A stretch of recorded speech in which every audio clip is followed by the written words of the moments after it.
Hello mga moms! It's luto time! Meron naman tayo ditong buong manok na pinachop ko ng maliliit. Ayan, magluluto tayo ng creamy chicken curry. Ayan na yung mga ingredients natin. Ayan. And then, hiwa-hiwain lang natin ang mga ingredients na yan.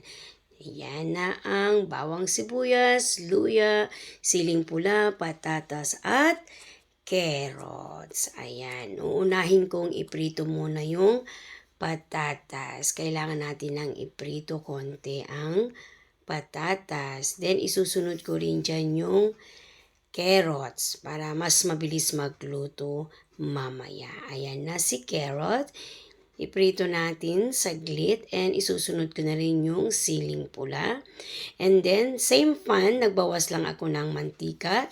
Diyan na rin ako naggisa ng sibuyas. Lagi kong inuuna ang sibuyas. And then, susunod ko na dyan yung bawang. Ayan. Isusunod din natin yung luya. Haluin ng haluin hanggang lumabas ang mabangong amoy. And then, inalagay na rin natin dyan yung manok. Igisa-gisa, halo-haluin para dumikit ang lasa ng luya at hindi malansa ang manok. Nilagyan ko lang dyan ng 1 tablespoon na patis, paminta at konti lang na vetchin. Ayan. O, diba? And then, tatakpan natin ng 2 minutes. Pakuluan lang natin ng 2 minutes para maano yung luya niya. And then, lalagyan ko dyan ng 1 tablespoon ng paprika at 2 tablespoon ng curry powder. Yan. O, diba?